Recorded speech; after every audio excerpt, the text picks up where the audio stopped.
정아 반갑습니다. 안녕하세요. 안녕하세요. 네, 오늘 월요일 내부자들 코너죠. 원래 이제 이재은 위원장, 김기현 변호사 함께하는 코너인데 김기현 변호사 오늘 사정이 있어서 네. 미리 이야기를 하고 오늘 불참을 했고요. 네.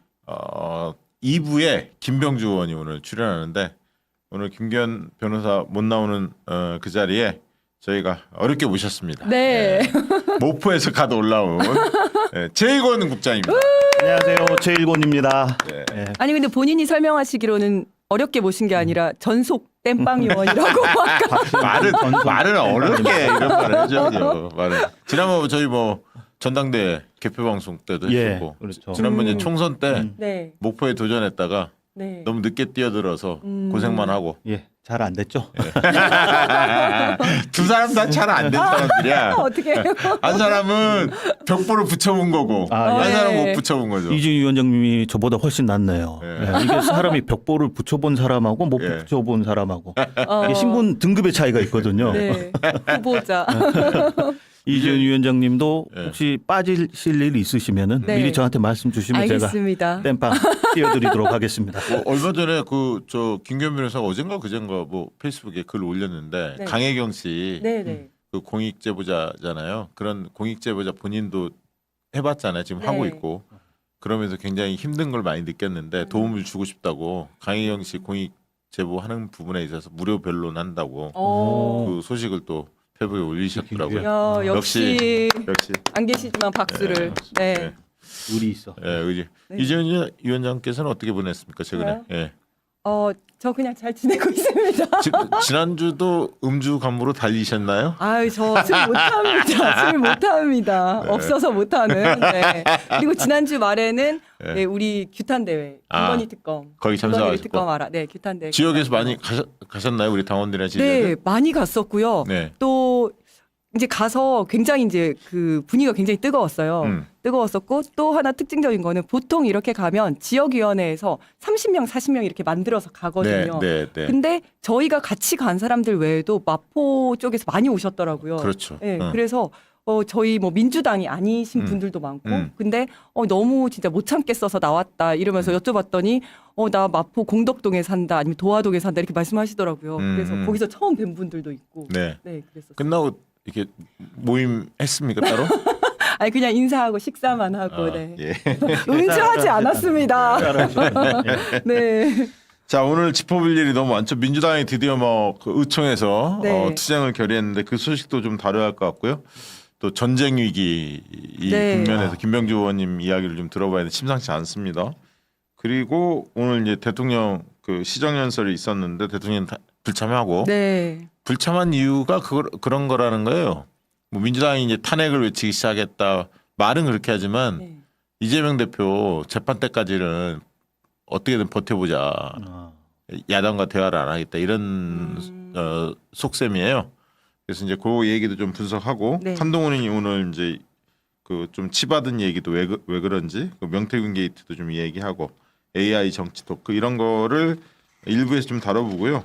2부에서는 의총에 대한 상세한 이야기, 시정연설과 관련된 거 그리고 북한군 파병 이게 진짜 네. 사실인지 그리고 이 전쟁이 이게 어떻게 보는지 네. 그리고 또 우리 김병주 의원님이 미국 대선 굉장히 관심이 많으시더라고요. 며칠 전에 따로 뵀거든요. 네, 그래서 네. 그 얘기도 좀 들어봐야 할 것 같습니다. 그래서 해리스가 됐을 때 네. 그다음에 트럼프가 됐을 때 네. 어떤 변화들이 있을 것인지 한반도에 미치는 영향 네. 그 얘기도 좀 나눠봐야 할 것 같습니다.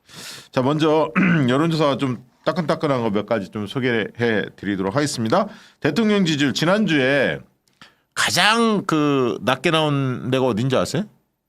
지난주에? 문화일보에서 그렇지. 17% 나왔더라고요. 네, 문화일보 엠브레인 퍼블릭 17%가 나왔는데 창간 기념으로 했던데. 예, 참 기념했는데 문화일보 많이 혼났을 것 같아요. 어디한테. 네. 그것도 10월 27일, 28일 날 조사에는 17% 나온 거예요. 그게 무슨 얘기냐면 그 녹지 파장 있기 전에 조사한 거야. 네. 육성팔 까지기 전에. 네. 그러면 이 엠브레인이 그 뒤에 했으면 어떻게 나왔을까? 아, 참. 예.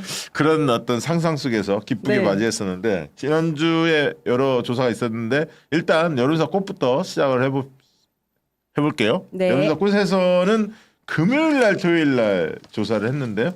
18.2가 나왔죠. 네. 이게 이제 0.8% 지난번에 19%인데 조금 떨어진 정도인데 아직 성이 안 찹니다. 근데 제가 그날 미리 네. 얘기를 했어요. 여론조사 네, 네. 팀한테 집회 있는 그날 네. 토요일 날 집회에 있을 때는 네.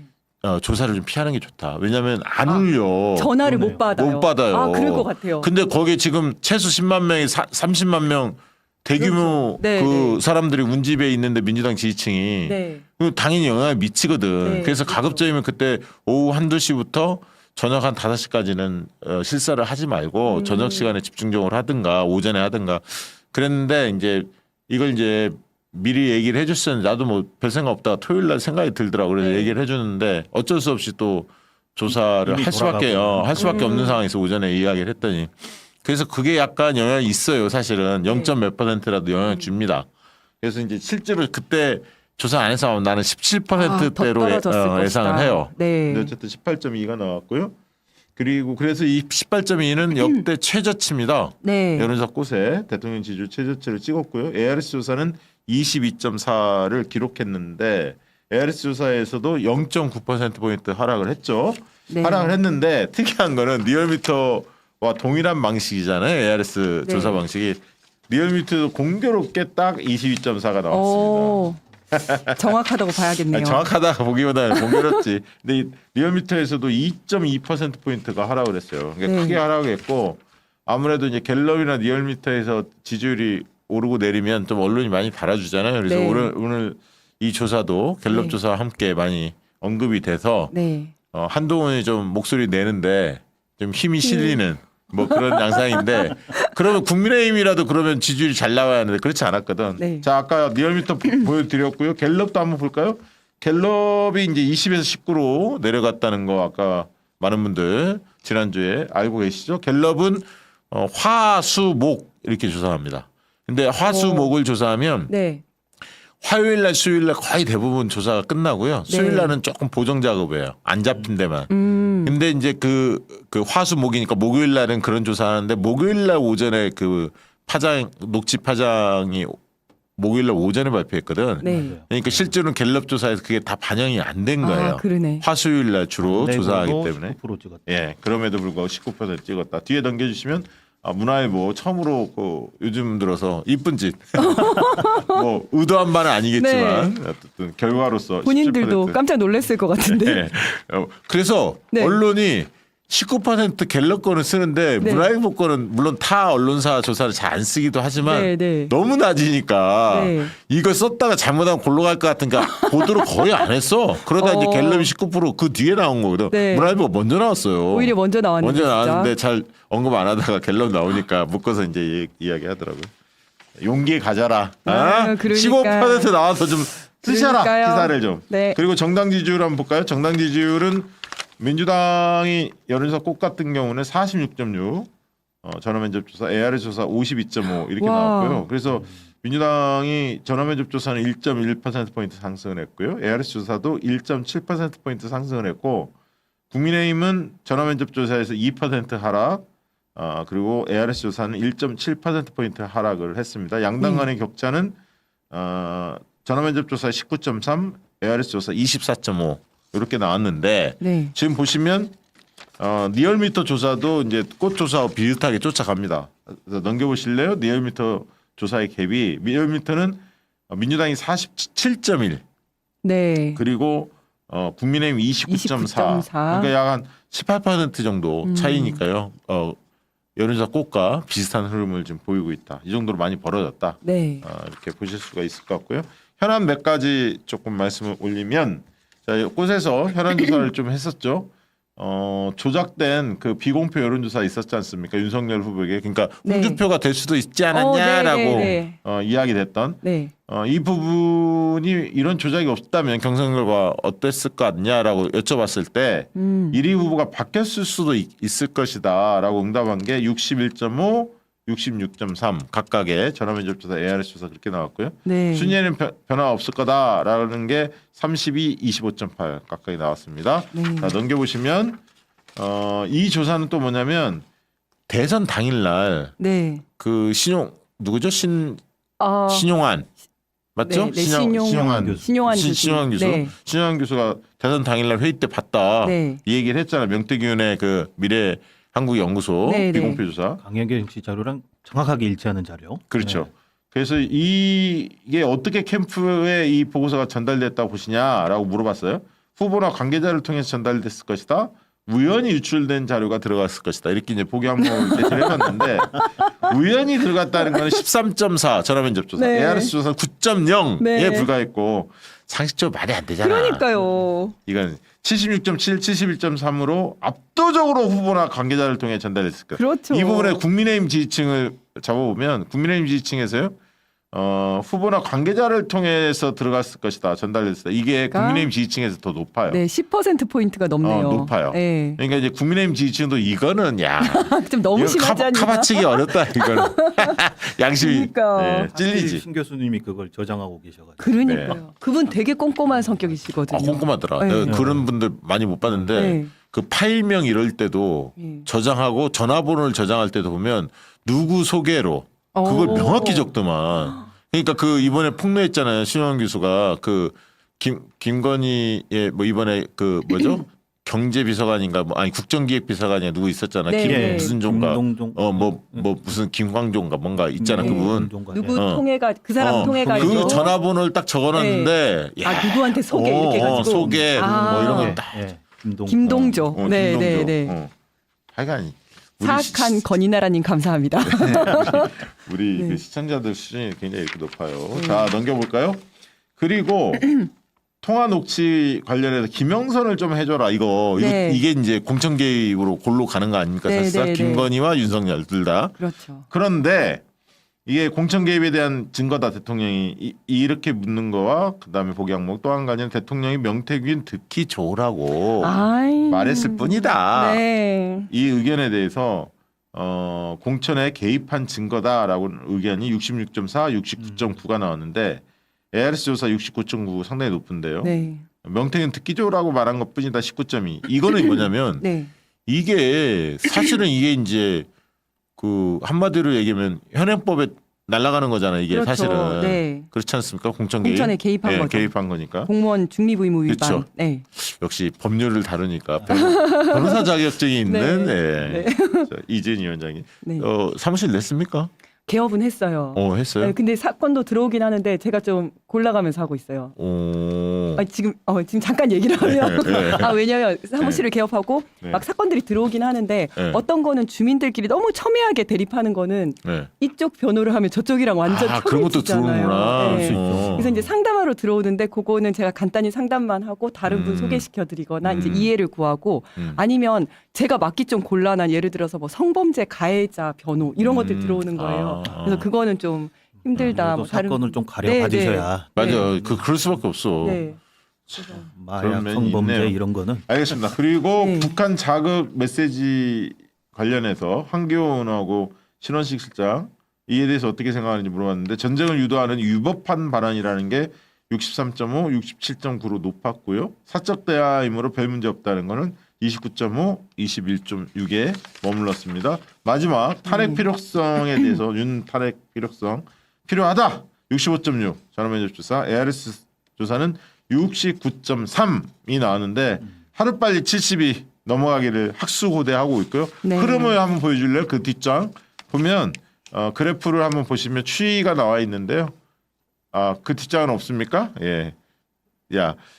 지난번보다 지난번 조사에서 67.2가 나왔거든요. 네. 이번에 69.3이 나왔으니까 2.1%포인트 높아진 거야. 네. ARS 조사에서도. 그 전화면접 조사에서도 60.9가 나왔었는데 지난주에 이번 주 65.6이니까 무려 4.7% 네. 5%포인트 정도가 상승을 했습니다. 그러니까 가파르게 탄핵 필요성에 대한 탄핵에 대한 공감대가 늘어나고 있다.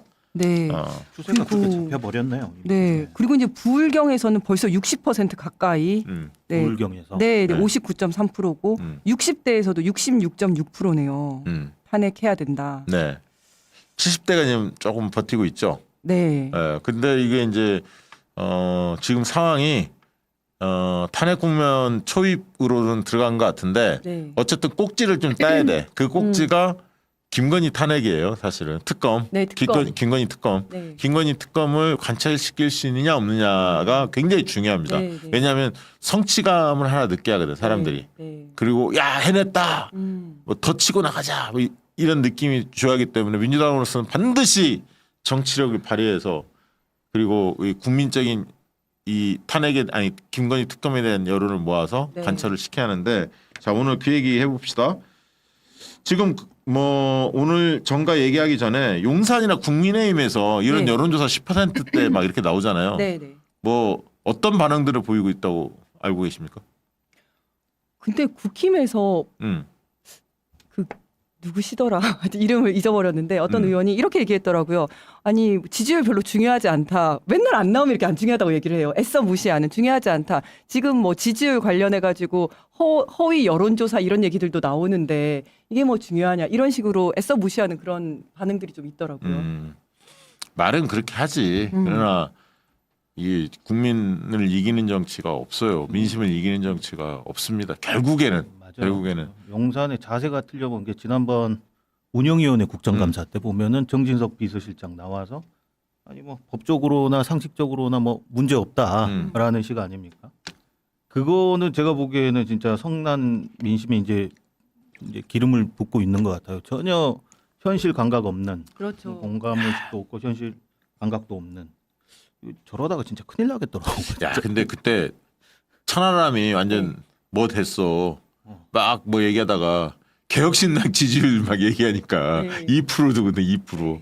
그러니까 막 그 공격하는 걸 받았는데 아니 야당 의원들이 일제히 지금 뭐 하는 거냐고 난리쳤지 않습니까? 네. 나는 민주당 의원들이 얼마나 황당했으면 천하람 편을 들어줬겠어요. 그러니까 지금 당신들이 그렇게 얘기할 때냐 지금.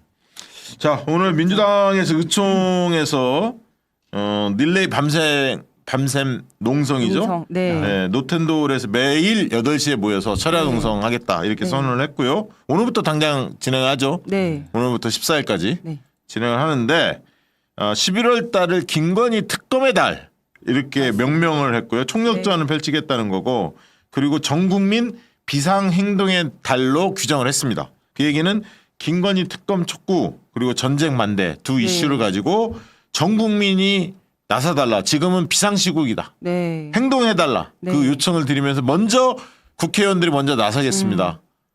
앞장서 싸우겠습니다. 그래서 철야 농성을 선택하신 것 같습니다. 그리고 명태균 게이트 진상조사단도 오늘 첫 회의를 했다고 합니다. 네.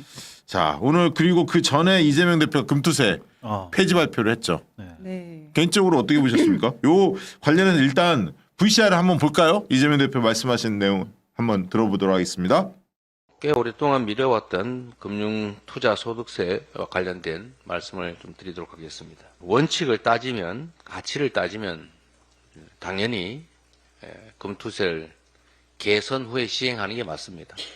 고통이 수반되더라도 강행하는 것이 맞겠습니다만 지금 현재 대한민국 주식시장이 너무 어렵고 또 여기에 투자하고 또 주식시장에 기대고 있는 1,500만 주식 투자자들의 입장을 고려하지 않을 수가 없어서 아쉽지만 정부 여당이 밀어붙이는 금융투자소득세 폐지에 동의하기로 했습니다. 또 한 가지 문제는 이 정부 여당이 정부 정책을 가지고 야당을 공격하는 정쟁수단으로 활용하고 있다는 것입니다. 우리 민주당은 정시가 정상을 회복하고 또 기업의 자금 조달 그리고 국민 투자 수단으로 자리 잡을 수 있도록 상법 개정을 포함한 입법과 정시 선진화 정책에 총력을 기울이겠다는 말씀을 드립니다.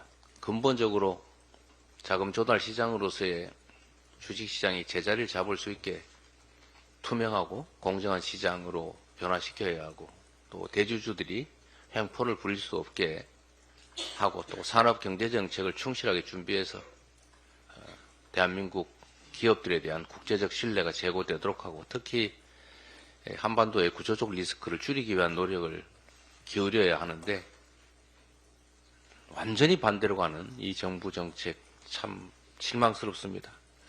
특히 원칙과 가치를 저버렸다고 하는 우리 개혁 진보 진영의 비난, 비판 저희가 아프게 받아들이고 이 문제를 개선하기 위한 노력을 앞으로 더 하겠다는 말씀으로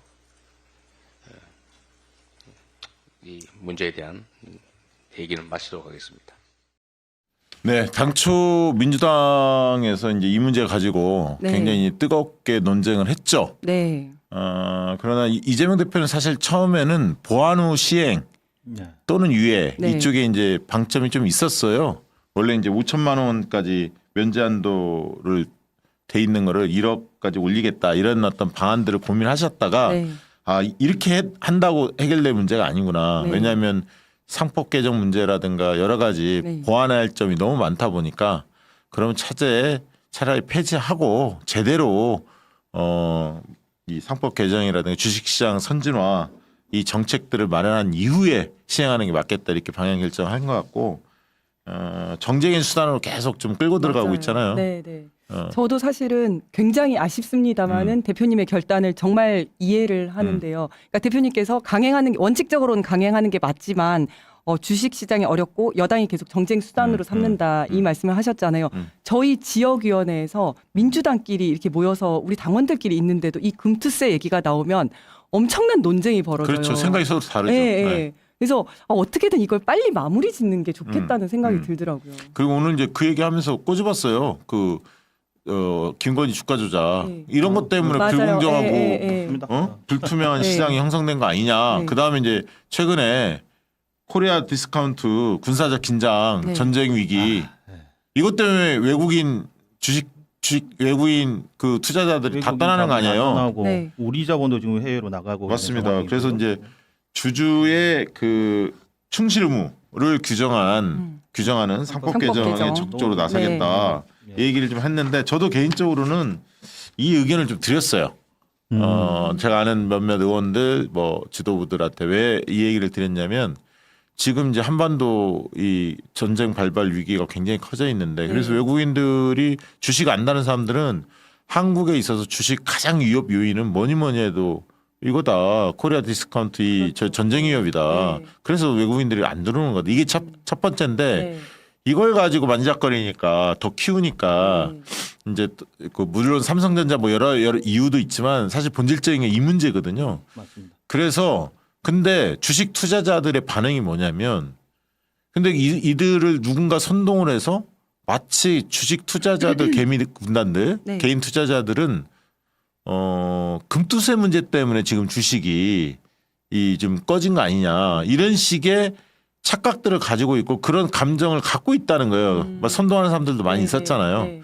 그러니까 이들이 오히려 나서서 정권을 비판을 해야 하거든. 지금 전쟁 위기 고조시키는 이런 작태에 대해서 비판을 막 해야 하거든. 네. 이 개인 투자자 모임들 있잖아요. 여러 네, 가지 네. 모임들이 있는데 그런데 금투세로 가 있으니까 이걸 빨리 매듭을 하고 매듭을 네. 져야만이 네. 그들이 이쪽으로 시선을 돌릴 수가 맞아요. 있거든. 네, 네. 그런 측면에서도 네. 시점상 더 늦출 수는 없었던 네. 그런 상황이 아닌가 싶습니다. 말씀하신 거를 종합해 보면은 지금 우리 주식 시장의 가장 큰 위협 요인은 대통령이다. 그렇지. 그렇죠. 네.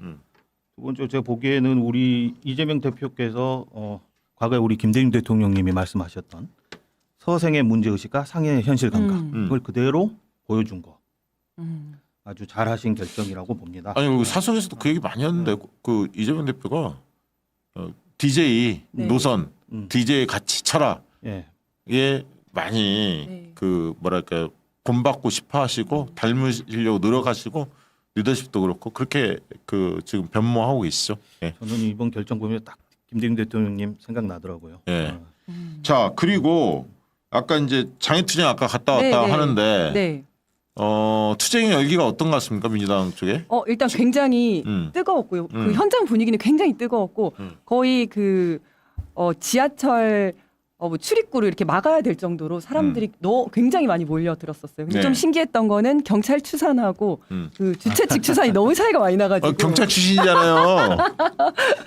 근데 이제 아시는 분은 아시지만 경찰하고 주최 측하고 추산하는 방법이 다르거든요. 다르죠. 예, 다르죠. 예. 예. 이제 주최 측 같은 경우에는 얼마나 많은 사람이 왔는지가 중요하기 때문에 연인원을 따지죠. 왔다 갔다 맞습니다. 왔다 갔다 한 사람 많으니까. 연인원을 따지고 경찰은 혹시 문제가 생겼을 때 대비해야 되기 때문에 현인원을 따집니다. 그렇지. 그래서 경찰을 위에서 찍어가지고 찍어갖고, 1 곱하기 1에 3명 들어가 있으면 3 곱하기 총 네. 셀단위 면적해가지고 측정을 하죠. 그 네, 지금 그렇게 이번에는 경찰에서는 5만 명 얘기한 거죠? 더 낮게 얘기한 것 같은데요. 아, 더 낮게 네, 더, 경찰에서 네. 17,000에서 네. 2만 이렇게 2만 나와요. 정도 얘기했고 그러니까 주최 기본 측에서는 거기다 30만? 곱하기 10 이상은 해야 돼요. 10 이상.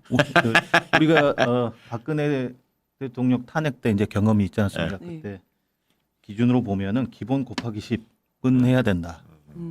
근데 뭐 그 체감한 사람들의 이야기가 네. 뭐 되게 이제 집회 많이 해본 사람들 느낌 있잖아. 전문가라서요. 그분들 그러니까 통합이 대략 대부분 정확해요.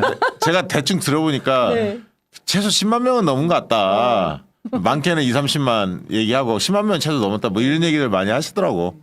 10만 명 했으면 엄청 많이 온 겁니다. 이제 시작인데. 그리고 맞아요. 민주당 단일 주체였잖아요. 맞아요. 이게 뭐 네, 다른 예를 야당들 들면 전체 한 것도 야당 아니고. 전체가 네. 시민사회가 다 모여든 게 아니기 아니고. 때문에 네, 대단한 네. 겁니다. 네. 음. 근데 정말 처음에는 분노에서 나왔다가 분노의 함성을 지른 다음에 에너지로 다시 채워서 가는 그런 분위기였어요. 네. 네, 모처럼 진짜 동지애를 많이 느꼈던 것 같고 사람들이. 네. 그리고 오늘 이제 한동훈이 결국 이제 이야기를 했습니다. 윤 대통령에 대한 대국민 사과, 그리고 용산의 인적 개편, 쇄신 개각을 해라, 쇄신 개각을 해라. 그러면서도 김건희에 대해서는 여전히 네. 즉각적인 대외 활동 중단하고 중지. 특별감찰관 임명, 특검에 대해서는 언급을 안 했고요. 네. 의혹에 대해서 명명백계 밝혀라. 처음에는 뭐 그렇게 얘기했다가 김건희 건에 대해서는 여전히 수위가 낮습니다. 네. 아, 저는 이분을 보면 이게 정치인이 음. 좀 핫하거나 아니면 쿨하거나 이런 모습이 있어야 되는데 이분이 제일 처음에 나왔을 때 그런 모습이 조금 있었거든요. 예. 지금 너무 미지근한 것 같아요. 그러니까 어떤 이야기를 하면 시기적으로도 그렇고 내용도 그렇고 별로 이렇게 뭐 표현이 훌륭하다든지 촌철살인을 한다든지 아니면 상대방으로 하여금 그 말을 듣게 하는 어떤 뭐 힘이 있다든지 이런 게 전혀 없고 그냥 미적지근한 느낌? 그런 느낌이 많이 들어요. 그래서 저 이준석이 세게 때렸던데 어떻게 때렸습니까? 최일권 우리 국장님. 아, 제가 아까 기사를 봤는데요. 네. 예. 네. 원균의 비유 맞아요. 원균의 비유에서 네. 이제 7천냥의 최선양의 패배 추억은 지워지지 않는다 뭐 이런 식으로 그런 식으로 했어요. 원균의 비유를 했더라고요. 그러면서 그 얘기도 했어요. 목련이 피면 어쩐다 했던다. 이거. 김포 서울. 네네 맞아. 목련이 피기 전에 뭐 어쩌고 저쩌고 했잖아. 그런 거나 잘 챙겨라 약간 이러면서. 근데 이제 이준석이 확실히 말은 세. 네. 뭐라고 얘기했냐면 네. 김건희 특검에 찬성한지나 입장 밝혀라. 딴소리 하지 말고 표결 때까지 사람 모으는지나 한번 볼게. 네. 자기들은 찬성하겠다 이거야. 저와 그렇죠. 개혁신당. 네, 그러면서 남은 건 니네 역할이다. 최소한의 책임감 이렇게 글을 네. 올렸어요. 이준석이 이 명태균과 대선 여러 가지 네. 그 여론 조작 네. 이런 거를 공동으로 하지 않았을까 하는 의구심이 여전히 저는 갖고 있습니다. 그러니까요. 네, 그 의심은 하나도 해소되지 않았지만 네. 그러니까 이제 이준석 입장에서는 윤석열은 누구나 다 때리니까 네. 한동훈을 매섭게 때리면서 마치 자기가 네. 맞습니다. 이거는 전사인 것처럼 다음 수를 보는 포석이에요. 그렇죠. 그러니까 한동훈 파 그리고 친윤 세력 다 망하고 나면은 네. 보수에서 자기가 주도권 쥐겠다. 네. 이거를 이제 포석을 놓는 거죠, 사실은. 예. 아니 저는 그래서 이렇게 말 시원하게 잘하는 사람이 왜 명태균과 관련해서는 정말 꿀먹은 벙어리처럼 말을 한마디도 못하느냐 명태균이 아직 구속 안 됐잖아요. 명태균이 구속이 되면 또 이야기를 할 수. 이준석이 약간 얘기할 수는 있어. 근데 아직 구속 안 됐거든. 명태균이 뭘 갖고 있는지 모르니까 몰라. 자기가 얘기했다가. 아니 사실 자기도 알아. 왜냐하면 서로 상의 많이 했어. 네. 난 그렇게 봐요. 네. 늘 전화하고 서로 상의했다며. 네. 그 명태균 같이 떠버리기 좋아하는 사람이 네. 자기 과시욕이 강한 사람이 판을 이렇게 짠 거를 이준석한테 이야기 안 했을까? 그렇죠. 얘기했겠죠. 아우 엄청 많이 했을 것 같아요. 엄청 많이 그러니까. 했다고 보죠. 그럼 이준석은 또 말 좋아하는 사람이잖아. 그렇죠. 아우 사장님 역시 대단하십니다. 막 하고 막 그랬을 거 아니야. 명태균이 아직 구속이 안 됐기 때문에 이번 주에 뭐 소환한다고 얘기하는데 아이고 참 검찰 수사하는 거 보니까 한심합니다. 자 그리고 유승민도 모처럼 이 얘기 한마디 했어요. 요즘에 유승민이 좀 잠잠하다가 김여사 때문에 나라가 블랙홀이다. 네, 네. 순방 가면서 국회는 왜 안 오냐. 그래서 시정연설 네. 관련해서 이제 비판도 했고요. 근데 유승민하고 이준석 사이가 너무 안 좋아. 들어보니까 네. 이준석이 쪽에서 완전히 유승민을 완전히 진짜 흔히 말해서 배신도 했지만 아주 저 어린 친구들이잖아요. 유승민이 볼 때는 아버지 그 친구의 아들 아니야. 네. 근데 얼마나 배신감 느끼겠어. 그렇게 유승민을 못 잡아서 안 다렸더라고 이준석이가. 그러니까 참 정치가 참 정치하지 마. 정치하지 마. 이런 정치에. 자, 유승민도 숟가락 올렸는데 오늘 대통령 국회 시정연설 네. 윤석열 뭐 역시나 안 왔고 네. 근데 이런 개원식도 안 하고 국회 그러니까요. 시정연설도 안 하는 유일한 대통령이죠. 그렇죠. 확실히 윤석열은 최초 이런 걸 좋아하는 것 같아. 최초. 아니 그러니까 뭐 이런 걸 기대할 수도 없지만 본인이 대통령이면 본인의 역할이 뭔지 이런 거에 대한 생각이 전혀 없구나. 그냥 기분 나쁘면 안 가고 그 올 초인가요? 국민과의 대화에도 30분 전에 취소하고 안 갔었잖아요. 네, 네. 그리고 뭐 개원식 안 가고 지금도 이제 자기 기분 나쁘다고 안 가고 이러는데 정말 공무원이잖아요. 일반 공무원이 이랬으면 바로 파면이거든요. 근무 태만으로 바로 파면인데 월급 받아가면서 이렇게 한다는 게 저는 그러니까요. 정말 월급 루팡. 무엇보다도 보수와 진보가 이제까지 오랜 기간 쌓아온 전통을 자기 때 지금 다 망가뜨려 버린 거예요. 아니 이건 진짜 야, 왜냐하면 이건 국회는 진짜 민의를 대변하는 기관 아니에요. 사실은 네. 국회의원들이 그냥 헌법기관이기도 하지만 국민을 대리하는 사람들이거든. 네. 거기 모이는 거 국민을 무시하는 정권이야. 아니 그리고 욕 먹을 땐 욕을 먹더라도 기분 나쁠 땐 기분 나쁘더라도 일을 해야 되잖아요. 이거 본인의 일이잖아요. 기분이 태도가 네, 기분이 기분이 태도가 태도가 되는 되는 거죠. 그런 네, 분이죠. 네.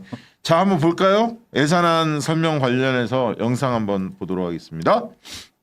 의석을 정돈해 주시기 바랍니다. 의사 일정에 들어가기에 앞서 한 말씀 드리겠습니다. 국민들께서도 크게 실망하셨을 것입니다. 민생 위기가 국민의 삶을 심각하게 위협하고 있습니다. 대통령께서는 국회 개원식에도 불참했습니다. 민주화 이후 단 한 번도 없었던 일입니다. 한독수 국무총리 나오셔서 시정연설해 주시기 바랍니다.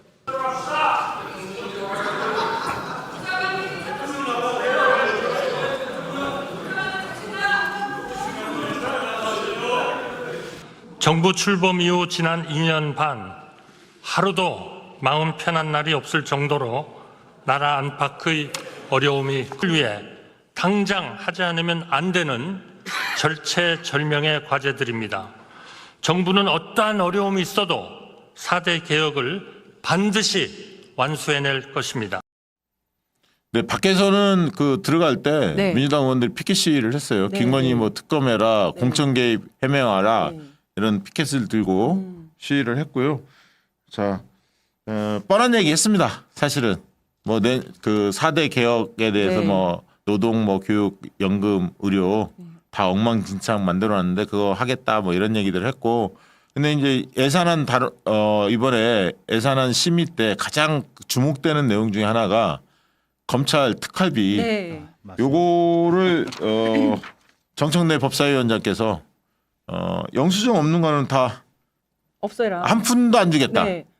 아니 근데 이제 검찰에서 만일 이제 그렇게 하면 뭐 수사비라든지 이런 게 굉장히 부족할 것처럼 얘기하는데 그렇지 않습니다. 특활비를 없애고 수사비나 아니면 업무 추진비 이런 거 늘리면 되거든요. 네. 저희는 있는 특활비가 있는지 모르겠는데 저는 특활비 있는 곳에서는 한 번도 근무를 안 해봤는데 말고 특활비는 영수증 없이 없이. 쓸 수 있는 네. 거기 때문에 자기들끼리 술 먹고 어디 가는지 알 수가 없어요. 맞아요. 근데 업무 추진비는 다 이제 뭐 식당에서 아니면 필요한 거 다 이렇게 영수증만 붙이면 다 쓸 수 있거든요. 네. 그것만으로도 정당한 업무를 한다면 충분히 활용이 음, 가능해요. 전 특활비 다 없애도 된다 이렇게 생각합니다. 자기들끼리 충성맹세 받으려고 쓰던 용돈 그거 네. 없어지니까 지금 화내는 맞아요. 거예요. 그러니까 예를 네. 들면 뭐 마약 수사를 위해서 필요한 뭐 최소한의 뭐 그런 거 있잖아요. 영수증 처리가 좀 애매한 거. 네. 정보원 그런 관리를 것만 위한- 딱 남겨놓고 나머지는 다 없애야 돼. 그러니까 이제 주로 내역을 살펴보니까 명절 떡값 아이고. 쓰고 네. 뭐 휴대폰 요금으로 사용도 하고요. 부서들 서로 막 나눠 먹고 네, 네. 또 검찰의 수뇌부가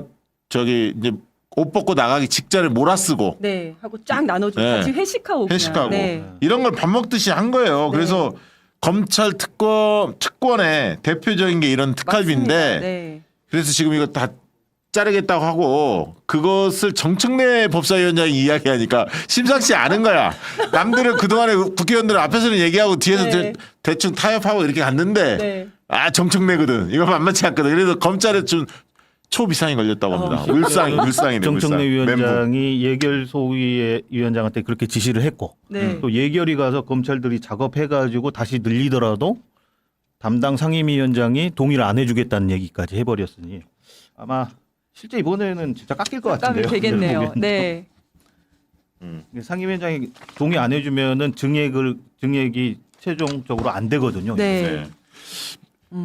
그래서 정청래 의원 그 기대가 좀 크고요. 네. 그리고 확실히 다 깎았으면 좋겠고 네. 이슈가 좀 돼야 돼. 더. 네.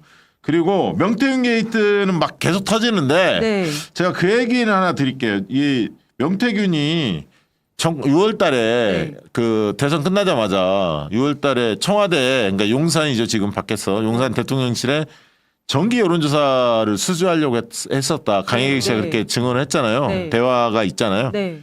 요거를 좀 설명을 네. 드리면 궁금했어요. 이게 이제 청와대가 여론조사를 저희 때도 한 13억, 12억 뭐 이 정도 썼어요. 굉장히 많이 합니다. 네. 여론조사를. 옛날보다는 훨씬 더 늘렸어요. 그러니까 정책 조사도 하고 정치적 현안에 대한 조사도 하고 대통령 이미지와 관련된 조사도 하고 뭐 가치관 조사 뭐 다양한 조사들을 합니다. 비공표 조사를 계속 비공표죠. 당연히 아. 청와대는 비공표인데 그런 조사들을 해오는데 이제 과거에는 그 흔히 말하는 수의계약 형태로 괜찮은 업체들의 풀을 만들어서 수의계약 뭐 1,000만 원, 1,500만 원, 뭐 2,000만 원 이런 네, 식으로 네. 해서 여론조사를 수시로 발주를 하다가 네.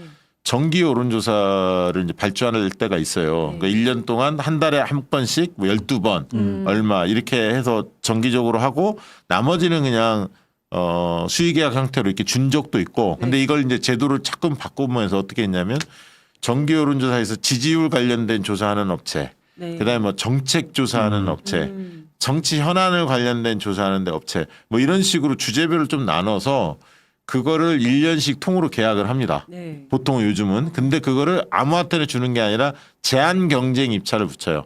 그러니까 이제 예를 들면 한 주제당 뭐 3개 업체 내지 4, 5개 업체 들어오라 해서 딱 지명을 해. 지명 네, 네. 경쟁.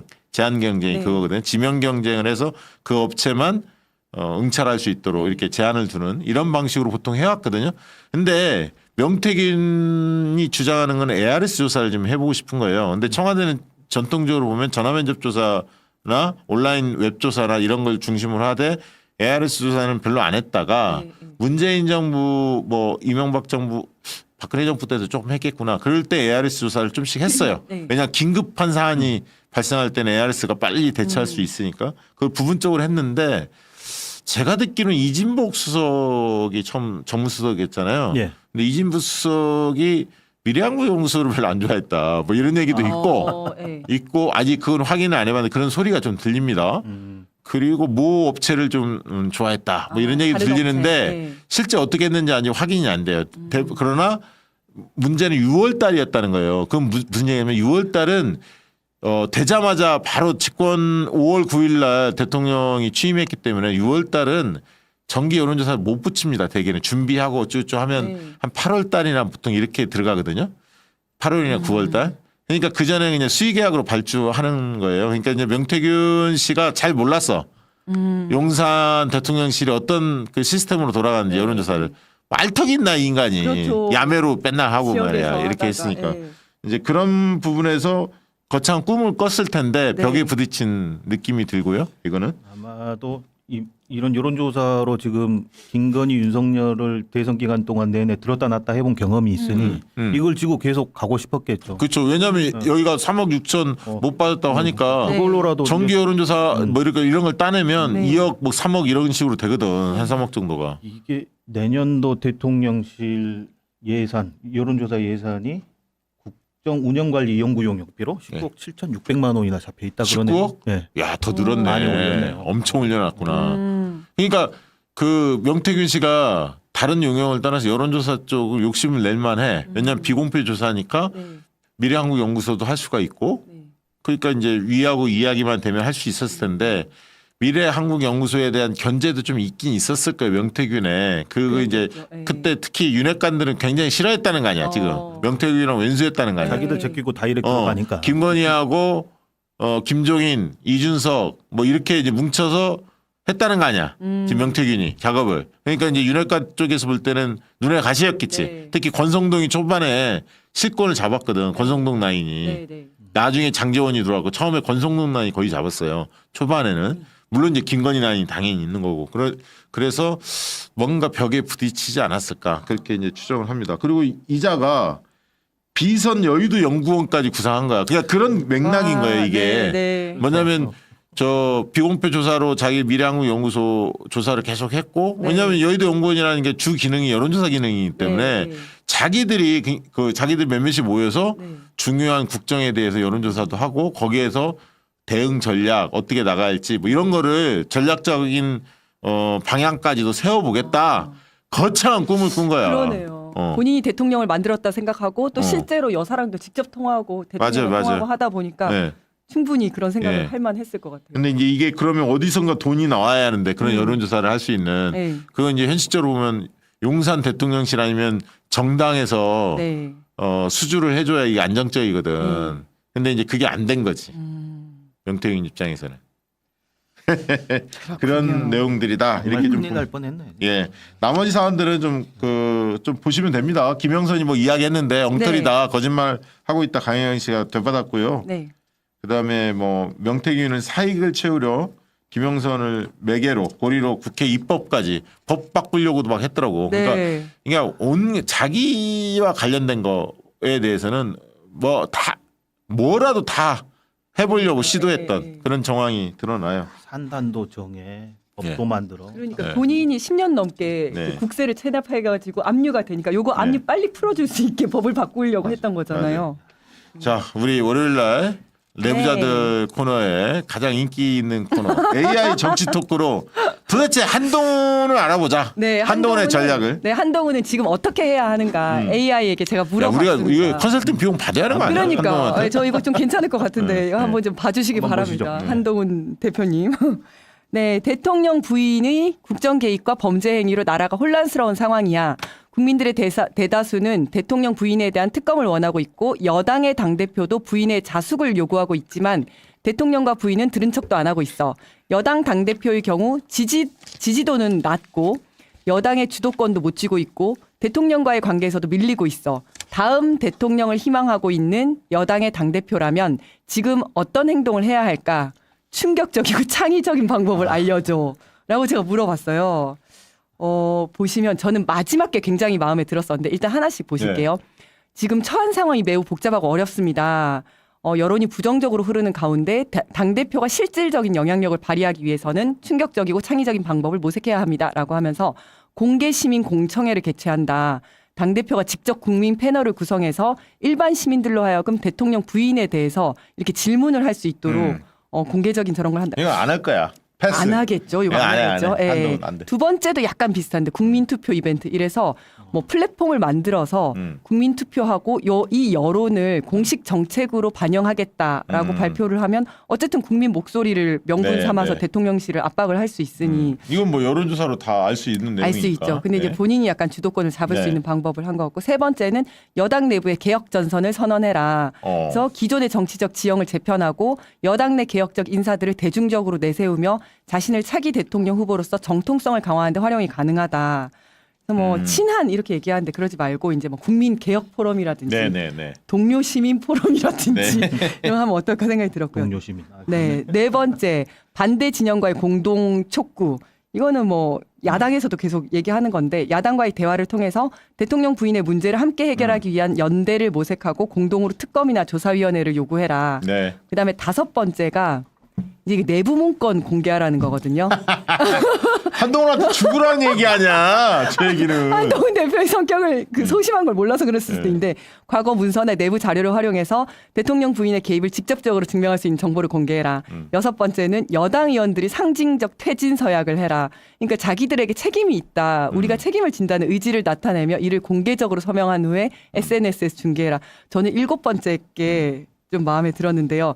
당대표가 정치적 고백을 통해서 자신의 잘못된 과거 결정들을 사과하는 모습을 보여주고 이 과정에서 대통령 부인과의 관계에 대해서도 솔직하게 언급하면서 이제 그 문제를 해결하기 위해 특검의 필요성을 강조한다. 네. 근데 저는 약간 이제 비판적인 문서를 공개하거나 자신의 이제 그 카톡이나 이런 걸 딱 공개를 하면서 자기가 법무부 장관 때도 이렇게 개입을 많이 했었는데 그때는 나는 나만 깨끗하면 된다고 생각을 했었다. 그러나 지금 보니까 국정이 이렇게 난맥상으로 흐르는 거는 정말 김건희 여사의 문제가 해결되지 않아서 안 된다는 생각이 든다라고 하면서 특검을 요구 불가능할까요? 자, 야. 그래서 저는 예. 그 우리 대표님께서 말씀하신 것도 제가 또 물어봤어요. 예. 지난번에 예. 단식을 하라고 얘기를 하셨잖아요. 그래서 단식이나 삭발과 같은 이벤트는 어때? 이렇게 얘기를 했더니 예. 네, 장단 좀 알려줘라고 했더니 장점은 일단 뭐 대중의 주목을 받을 수 있고 미디어 노출이 가능하고 지지층 결집을 할 수 있다. 네. 이해가 돼, 요거는. 단점은 네. 그러나 단점은 극단적인 행동이 오히려 국민의 반감을 살 수 있고 실제 정치적 변화를 이끌어내는데 한계가 있고 그다음에 단기적 주목은 얻을 수 있으나 장기적 비전이 부족할 경우에는 효과를 기대하기 힘들다. 요거 이제 신중하게 결정해야 된다. 그리고 메시지와 실행 계획이 명확해야 된다. 이렇게 얘기를 했습니다. 저기 삭발까지 넣었잖아요. 근데 한동훈의 상황에 대해서는 자세히 지금 AI한테 이야기를 안 한 거 아니야. 삭발할 수 없는 AI가 거기까지 아직 그 학습을 못 했는데. 특별한 게 있잖아. 제가 그냥 여당의 당대표라고만 했고 특별히 얘기를 안 했기 때문에. 네. 자, 네. 많은 분들이 기다렸던 김병주 의원님 오셨습니다. 네, 안녕하세요. 아, 네. 네. 요즘 어떻게 보내셨습니까? 아, 바쁘게 보냈습니다. 이제 바쁜 얘기 해야 하는데 네. 이제는 광고 안 하고 네. 바쁜 네. 얘기 나누도록 하겠습니다. 자, 오늘 광고는 코어 밀크 시슬 영상 광고 먼저 만나보도록 하겠습니다. 70%가 손상되어도 자각이 없는 침묵의 간. 간 건강, 매일 관리가 필요합니다. 여러분의 간 건강을 위해 코어 밀크시슬을 추천합니다. 밀크시슬과 특허 원료 ELC40을 배합한 국내 유일한 건강식품 코어 밀크시슬. 매일 하루 한 알로 간 건강과 음주 후 간 해독을 한 번에. 30% 할인 이벤트 코어 밀크시슬. 지금 바로 검색해보세요. 지금까지 이런 밀크 시슬은 없었다. 특별한 배합의 밀크 시슬. 네, 코어 밀크 시슬입니다. 우리 가족 간 건강 도우미 코어 밀크 시슬이 업그레이드 되었습니다. 기존의 간 건강과 음주 후 간 해독에 도움을 주는 특별한 원료에 추가로 숙취 해소에 도움을 주는 특허 원료를 더했습니다. 업그레이드 했지만 가격과 이벤트는 그대로입니다. 그리고 술자리, 회식 자리를 위한 휴대용 패키지를 출시했습니다. 의원님도 술 드시죠? 네, 이게 간 건강에 매우 좋습니다. 네, 먹어봤습니다. 아, 네. 이미 드시고 계시는군요. 공식몰에서만 판매되는 패키지로 합리적인 가격에 구매 가능합니다. 우리 국장님도 술 드시죠? 아주 좋아합니다. 아, 그러세요? 네. 그럼 이미 또 꼭 사야 드시고 되겠는데요, 이거. 드시고 드셔야 될 것 같습니다. 간의 회복과 관리, 거기에 숙취 해소까지 지금까지 이런 밀크 시슬은 없었습니다. 매일 하루 한 알로 간 건강을 음주 전후 추가 섭취로 음주 후 간 해독과 숙취 해소를 챙기세요. 심지어 30% 할인 이벤트를 하고 있습니다. 그래요? 네, 검색창에 코어 밀크 시슬을 검색해 보시기 바라겠습니다. 그러니까 요즘에 이제 밀크 시슬 간에 좋다 이야기 많이들 선전도 많이 하고 많이 알고 계십니다. 근데 이제 코어 밀크 시슬 저희가 이제 판매하는 이 광고 상품은 이름이 코어 밀크 시슬인데 평소에 하나씩 드시다가 네. 음주 약속 있으면 음주 전이나 후에 하나를 더 드시면 간 건강 관리뿐만 아니라 숙취 해소에도 큰 도움이 된다고 하니까요. 코어 밀크시슬 많은 분들 꼭 구매해 주시기 바랍니다. 관심 좀 가져주십시오. 부탁드리겠습니다. 네. 자, 김병주 의원님 오셨는데 오늘 의총을 했죠? 오전에. 그렇죠. 네, 예. 어떤 내용들이 나왔습니까? 네, 어총에서는 여러 가지 나왔죠. 일단 앞으로 우리가 투쟁을 어떻게 할 건지에 대한 방향에 대한 것도 나왔고요. 그다음 오늘 당론 법안에 대한 것도 추인을 했고요. 네. 네, 그래서 여러 아주 유익한 어총이었습니다. 주요 골자가 이제 뭐 네. 금투세 얘기는 좀 들었고요. 네, 그다음에 이제 뭐 노텐돌 뭐 농성이나 네. 뭐 이렇게 네. 투쟁 이야기가 좀 투쟁 나왔죠. 방향도 나왔죠. 그래서 투쟁 방향은 먼저 국회의원들이 솔선수범해야 된다. 국회의원부터 고통 감수하면서 네, 네. 투쟁해야 된다 해서 내일부터 이제 로텐도홀에서 저녁에 네. 아 내일부터 하나요? 오늘부터 하는 게? 예, 상임위별로 돌아가면서 이렇게 14일까지는 한 2시간 내지 2~3시간씩 이어 달리기 윤석열 정부 규탄 또는 네. 김건희 특검 이런 거에 대한 발언을 계속 이어가고요. 14일이 본회의 김건희 특검에 대한 본회의 의결이지 않습니까? 그러고 나면은 혹시 또 저기에서 거부권 행사할 수도 있기 때문에 그때부터는 강도를 높여서 뭐 철화농성으로 이렇게 가는 방향으로 단계별로 높여가는 방향으로 했고요. 왜냐하면 지금 장기전이지 않습니까? 그런 방향하고 이제 지난 주말에 이제 우리가 범국민대회를 했는데 한 네. 30만 명 모였습니다.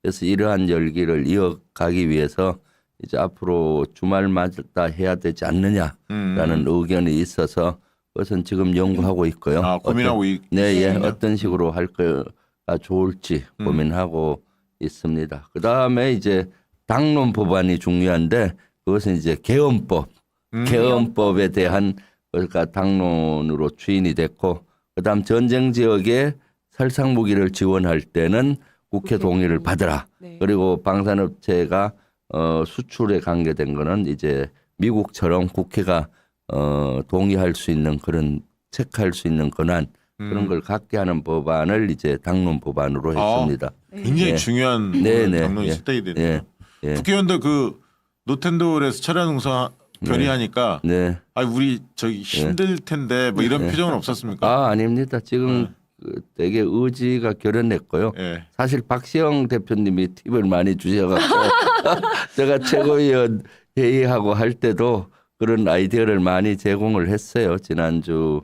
그리고 전부 다 그런 생각을 했고요. 이제부터는 좀 더 본격적으로 우리가 투쟁하지 않으면은 김건희 특검법 간철시킬 수 없고 또 지금 국민들의 분노 게이지가 임계점까지 가고 있잖아요. 네. 그러니까 어떤 형태로든 하야가 됐든 뭐 탄핵이 됐든 또는 헌법을 개정해서 임기 단축하든 어떤 형태로든 가려면은 국민적인 그런 분노가 강장까지 나와야 되고 네네. 그런 여러 가지 효과가 있어야 되잖아요. 지금 분노 게이지가 많이 높은데 대다수 국민들은 핸드폰 안에 많이 계세요. 핸드폰으로 강장으로 옛날에 박근혜 탄핵 때는 강장 나오는 것들이 아직 조금 망설여지고 하는 경향이 있어서 우리부터 같이 해서 장외 투쟁과 국회 내 투쟁을 병행하자 아, 예. 이렇게 지금 네. 가고 있죠. 그 네. 지난주 토요일 날 규탄 대회 할 때 최고위원이시니까 앞에서 그 네. 발언하셨잖아요. 네. 근데 우리 의원님은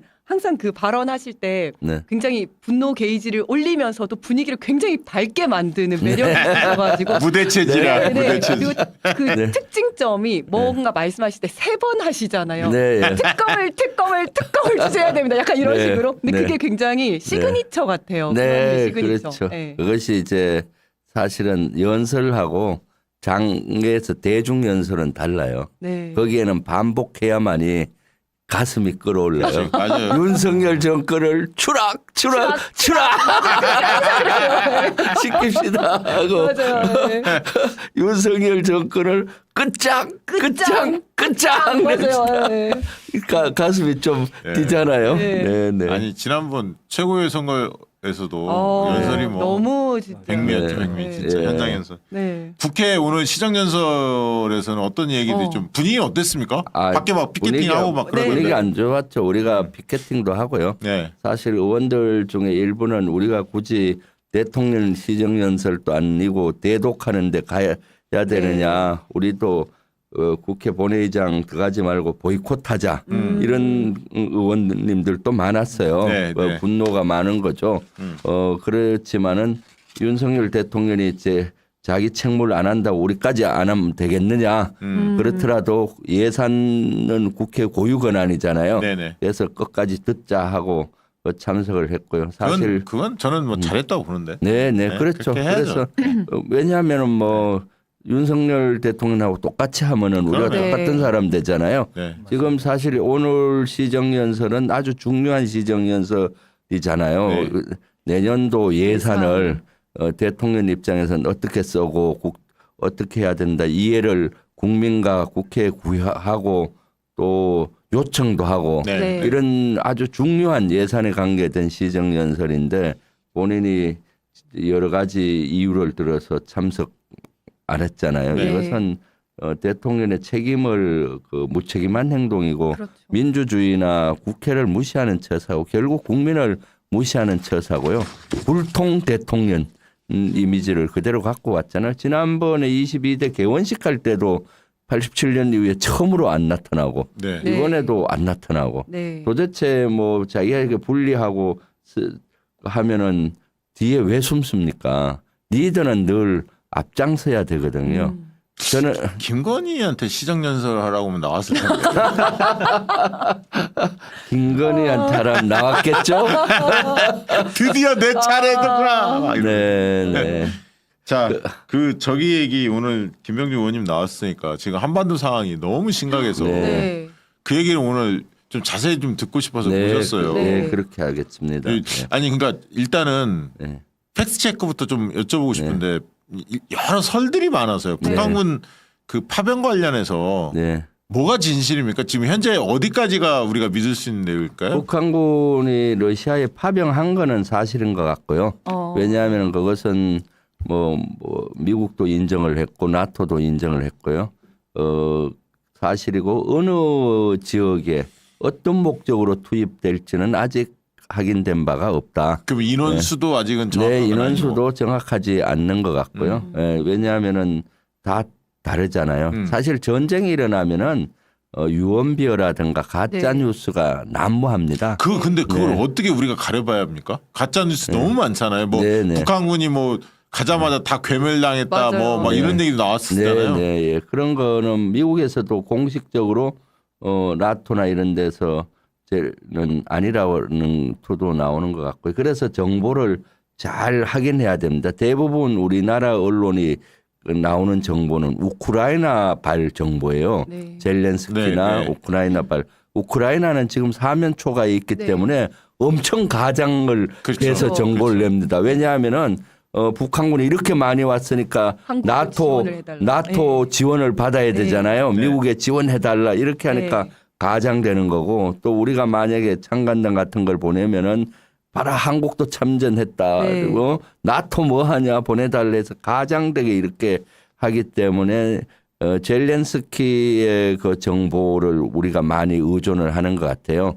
러시아발 정보, 젤렌스키 우크라이나 발 정보, 나토, 미국 여러 정보를 이렇게 종합적으로 취합을 한다? 해서 예. 봐야 된다. 그럼 지금 네. 전황 자체는 알려진 바대로 우크라이나 굉장히 어려운 상황으로 내몰렸나요? 네, 그렇죠. 우크라이나는 지금 사면초가예요. 왜냐하면은 지금 우크라이나 영토의 한 18%를 러시아가 점령을 한 상태고 네. 그리고 러시아는 조금만 더 있으면 1차 목표는 달성해요. 1차 목표가 돈바스 지역을 완전히 점령하면서 밑에 남쪽에 크림반도가 있어요. 여기 네. 벨트식으로 이렇게 연결을 하면은 이제 러시아계 그 주민들이 많은 지역이 다 연결이 네. 되고 크림반도까지 육상으로도 갈 수 있잖아요. 네, 네. 그러면 그쪽 그 흑해 지역까지 다 이렇게 연결이 되기 때문에 그 정도면 아마 러시아는 종전할 수 있는 조건이 될 거라고 봐요. 그러니까 되게 불리하잖아요. 네. 네. 불리하니까 몇 개월 전에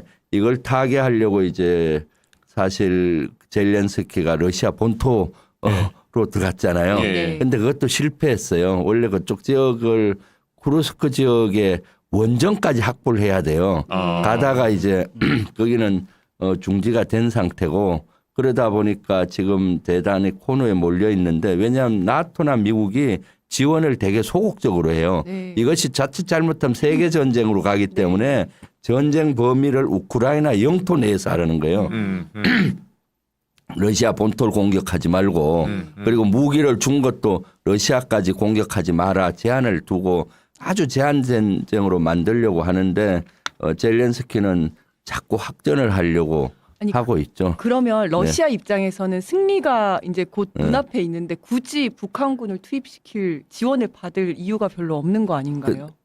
필요하죠. 왜냐하면은 지금 내일 모레쯤이면 이제 미국 대선이 결정나잖아요. 네, 네. 만약 트럼프 대통령이 되면은 조기 종전을 시키려고 할 거예요. 네. 조기 종전을 하기 전에 그 빨리 돈바스 확보하고 자기 영토 뺏긴 지역을 회복을 해야 되잖아요. 근데 내일 모레 11월 5일 날 그 투표가 결정 나지만은 취임은 1월 20일이에요. 그 사이는 네. 당선자 네. 신분이고 1월 20일 취임하자마자 바로 종전 추진 못 하거든요. 네. 네. 그럼 아마 모르긴 몰라도 정신 인수하고 뭐 이래 하다 보면 한 3월 정도쯤이면은 종전 얘기가 나오고 하니까 앞으로 시간이 많지 않잖아요. 한 네. 4개월, 5개월 이내에 러시아는 최대한 땅을 많이 확보를 할 필요가 있는 거죠. 그래서 이제 그리고 탄약도 많이 확보해야 되고 무기도 많이 확보해야 되는데 러시아에 무기와 병력을 줄 수 있는 유일한 나라가 북한이에요. 북한에 엄청난 재래식 탄약들이 있고 그렇기 때문에 러시아의 필요에 의해서 북한으로부터 병력도 지원받고 이렇게 그러면 하고 있는 거죠. 그런 얘기가 흘러나왔잖아요. 북한의 입장에서는 러시아에 받을 게 예. 첨단 무기라든가 뭐 여러 가지 기술들, 첨단 기술들 네. 뭐 이런 걸 받지 않을까 그걸 되게 걱정했잖아요. 네. 사실 그게 한반도의 위협 요인이 될 수도 네, 있기 때문에 뭐 그렇죠. 미국만의 문제는 아니니까. 네. 그건 어떻게 보세요? 그럼 아니, 북한은 뭘 누리는 것 당연하죠. 같으세요? 북한은 지금 얻을 게 너무 많죠. 왜냐하면 북한은 그동안 고립이 돼 있었잖아요. 네. 핵 미사일 개발로 경제 제재가 세계적으로 들어가서 예전에 3년 전만 해도 러시아, 중국도 그 경제 제재에 동참을 했고요. 그래서 어쩔 수 없이 우리와 미국을 통해서 이걸 풀려고 어림없이 노력했는데 이때다 싶어서 이제 지금은 우크라이나 전쟁으로 인해서 러시아의 이해관계하고 북한의 이해관계가 맞아떨어진 거예요. 러시아는 탄약과 무기 이런 것들이 필요한 것이고 북한은 러시아와 하면은 경제 제재가 있지만은 러시아의 기반으로 해서 지원을 받을 수가 있잖아요. 네, 당장 식량, 예. 가스, 에너지부터 해서 그리고 무기를 수출하면서 돈을 벌 수가 있고 그리고 파병 같은 걸 하게 되면은 거기로부터 군사 기술을 또 받을 수가 있잖아요. 예를 들면 인공위성 기술이라든가 또는 뭐 핵 잠수함 기술이나 ICBM 진입 그 대기권 진입 기술이라든가 드론 공격용 드론이라든가 여러 가지를 받을 수가 있는 거죠. 그것은 앞으로 북한이 얼마나 전쟁에 기여하느냐에 더 이게 달려 있다고 봐요. 그런데 그래서 점점 이제 북한과 러시아가 동맹에서 혈맹으로 갈 수가 있잖아요. 네, 그래서 네. 우리 대한민국 입장에서는 대단히 위기다. 그래서 사실은 이걸 돌파하기 위해서는 어떻게 해야 되겠어요? 러시아하고 북한의 동맹 관계를 끊는 노력이 중요해요. 지금 동맹은 상황적 동맹이에요. 일시적 동맹. 네. 우크라이나 전쟁이 끝나면은 러시아 입장에서는 북한보다 한국이 더 중요해요. 경제 교류나. 그렇죠. 그래서 그걸 더 공고해지면 못 끊어버리잖아요. 네. 그래서 북한과 러시아가 혈맹으로 더 공고해지기 전에 자꾸 러시아와 이런 문을 열어놔야 되는데 윤석열 정부에서는 그 문까지 닫으려고 하잖아요. 우크라이나에 살상 무기를 지원한다든가 우크라이나에 우리가 창간단 이런 걸 빙자해서 꼼수 파병을 한다든가 하면은 러시아와 이제 루비콘강을 건너서 더 이상 회복이 불능한 상태로 만들어 버리면 앞으로 북한 핵미사일 해결도 어렵고 북한은 점점 강해질 거고 러시아를 통해서 군사 기술을 받아서 그런 상황이죠. 그러니까 너무 윤석열 정부는 단기적인 건 보는 거예요. 뭐 창간단 가서 뭐 어떻게 하겠다 하는데 그것보다는 사실은 거기는 적절점만 유지하고 지금처럼 우크라이나를 지금 우리가 많이 돕고 있거든요. 네. 인도적 지원도 하고 비살상 무기인 철모, 방탄복, 전투식량 이런 걸 제공하고 있거든요. 그 정도 하면은 우리 역할은 충분한 거고 그러면서 뒤로는 이제 러시아와 물밑 교류를 하면서 문을 열어놔야 되는 거거든요. 그리고 중국을 통해서 러시아와 북한의 밀착 관계를 끊기도 하고 그렇게 해야 되는데 지금 그래서 점점 우리가 위기로 가고 있다. 정말 윤석열 정권은 참전을 못해서 몸이 다른 정권 같은 느낌이 드는 거예요. 네, 그렇죠. 지금 그래서 전쟁 위기 나오고 어쨌든 파병 얘기 나오고 이러면서 김건희 얘기가 들어갈 수만 있다면 어쨌든 다른 쪽으로 지금 막 분위기를 돌려보려고 한다는 느낌이 너무 많이 들어서 그렇게 되니까 그런 의심을 강하게 할 수밖에 없죠. 지금 김건희 의혹이 눈덩이처럼 커가고 네. 있고 지지율이 10%로 막 추락하고 있으니까 이걸 국내 이슈로 만회할 수는 없잖아요. 네. 할 게 지금 점점 더 악화되면 악화됐지 좋아질 일은 없을 것 같으니까 이제 정치적인 위기를 안보 위기를 부추겨서 돌파하지 않는가 저도 의심을 해요. 그러니까 보십시오. 남북한 문제만 해도 하루가 멀지 않고 오물풍선에 우리가 불안해하고 네. 또 접적 지역에서는 학성기, 대남 학성기, 대북 학성기 그 소음으로 인해서 우리 접적 지역 주민들이 밤잠을 못 자요. 얼마 전에 강화도 네, 주민이 강화도 들었어요. 그 네. 국방에 와서 무릎 꿇고 네, 막 예. 애원을 하는데도 속수무책이 아닌 속수무책으로 아무런 일을 못해. 속수무책 당하기도 하지만 정부가 못해. 지금 당장 윤석열 대통령 말 한마디면 저는 해결할 수 있다고 봐요. 이 문제는 북한에 제의하면은 분명히 대하에 응할 거고 네. 대북 탈북 전단하지 마라.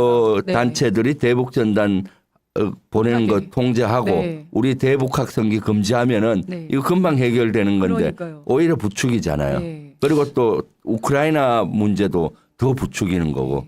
네. 근데 진짜 얼마나 심각한 상황입니까 지금 우리 저 한반도 상황이.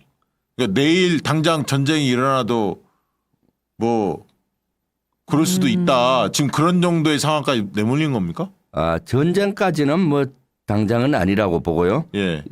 당장 이제 무력 충돌이라든가 국지전은 일어날 수 있다라고 봐요. 국지전은 예. 지금 전쟁이 두 가지 유형으로 일어나요. 하나는 6.25 때처럼 북한이 완전히 준비해서 전쟁을 일으키는 경우도 있지만은 대부분은 무력 충돌이 시작하면서 사소한 사건이 에스컬레이트 돼서 국지전으로 가고 그것이 확전이 돼서 전쟁으로 가는 경우가 근데 지금 이제 많아요. 무력 충돌은 예. 언제든지 가능한 상황이다. 그렇죠. 무력 충돌이라든가 또는 국지전은 언제든지 가능하죠. 그리고 또 우크라이나의 전쟁의 불씨가 언제든지 한반도로 올 수 있어요. 그게 어떤 의미인가 하면 지난번에 한기호 문자 보세요. 네. 한기호는 우크라이나와 협조해서 북한군을 타격해서. 폭격해서 피해가 생기면은 그 피해를 대북 심리전으로 활용하자 하잖아요.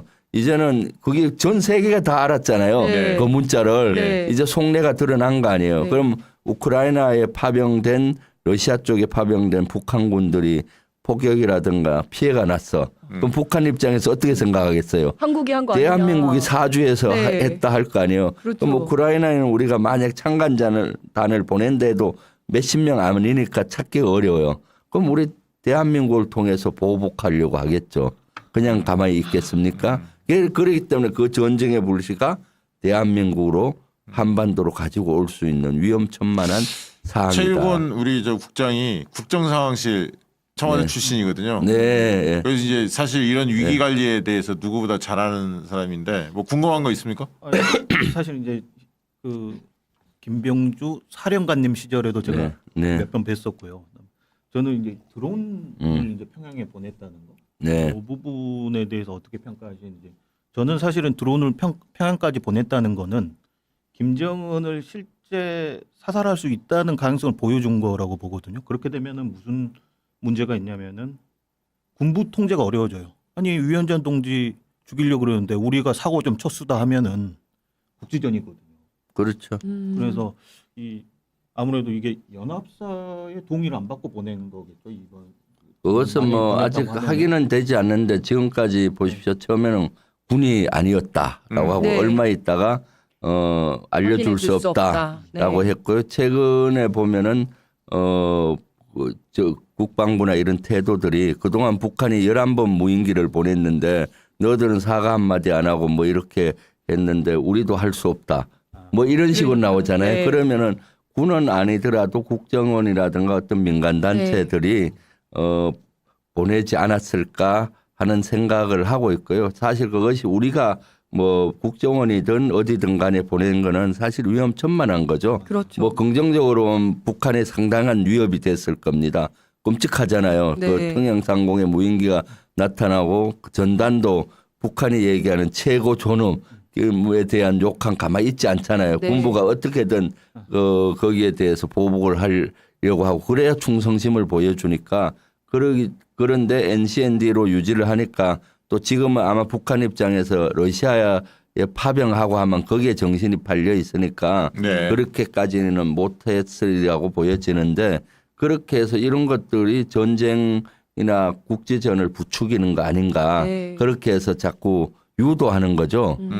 도발을 북한의 그렇죠. 도발을 그러면은 만약에 보십시오 연평도 포격 도발 같은 사건이 일어난다고 모든 이슈가 거기 빨려들 그렇죠. 겁니다. 그렇죠. 블랙홀 그리고 또 그때는 적절점까지 우리가 대응을 했는데 네. 한 10배 이상 우리가 대응해 보세요. 그럼 또 그쪽에서 가만히 있습니까? 그럼 에스컬레이트가 되는 거죠. 그럼 거기에서 국지전이 상습화될 수가 있는 거거든요. 그럼 지금 이슈가 다 빨려들고 그래서 그 김민석 최고위원도 얘기했던 것들이 그러면은 또 그런 핑계로 계엄을 계엄령. 선포해서 네. 또 이렇게 통제할 수가 있고 그런 여러 가지가 예측이 되기 때문에 우리 당에서는 계엄에 대한 것도 오늘 계엄법 수정안을 네. 당론으로 발의한 거고 우크라이나의 탄약 지원 이런 것도 국회가 통제할 수 회의를 있게 해야죠. 네. 법을 발의한 거고 그 우리 저 국회 통하지 않고 몰래 하는 경우가 혹시 있을 수 있나요? 정부가? 아까 그 네. 파견 관련해서 뭐 개인 파병 뭐 이런 네. 얘기도 했었잖아요. 김영현 네. 장관은 개인 지금 뭐 파병의 국회 경우에는 통제 안 가능하다. 받고 꼼수로 파병을 하려고 하고 있잖아요. 네. 원래 헌법 60조 2항에는 네. 국군을 해외에 파병할 때는 국회 동의를 받으라 했어요. 네. 국군은 이렇게 거기 그 의미로 한 명이라도 가면은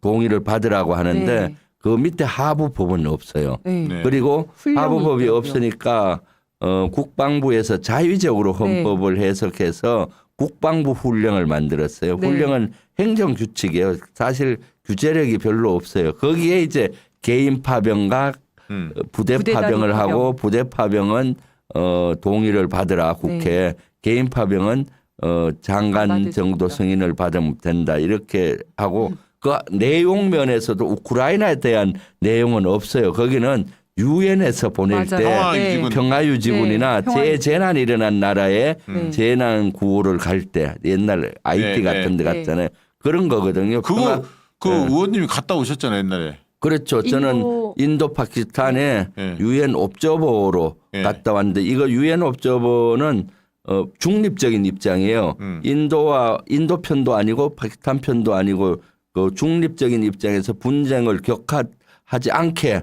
평화 유지를 시켜주는 거예요. 네. 그러니까 우리 헌법에도 세계 평화 유지에 그런 그게 있잖아요. 네. 그리고 군의 목적 중에 하나도 네 번째가 세계 평화 유지예요. 그렇게 가는데 지금은 예를 들어 우크라이나 간다면은 세계 평화 유지가 아니라 그렇죠. 이걸 대리전이 되고 네. 우크라이나 전쟁을 학전으로 만들기 때문에 그것은 헌법 정신에도 위배가 되는 아니 근데 거죠. 지금 뭐 국민의힘에서 의원님 막 때린다면서요 파병. 아 이라크도 갔고 뭐 네. 아프가니스탄 거짓으로 갔다. 막. 근데 그 그래서- 사과 받으셨죠. 네, 그래서 지금 한기호 의원이 막 거짓 뉴스로 막 이렇게 지난주 토론에서 해서 오늘 공격을 제가 저를 저격을 해서 거기에 문제점하고 사과하라 했거든요. 거기 뭔가 하면은 김병준은 소령 때 아프가니스탄도 가고 중년 때 이라크도 가고 뭐 그러면서 내로남불이다. 지는 허락 안 받고 갔으면서 뭐 내로남불이다 하면서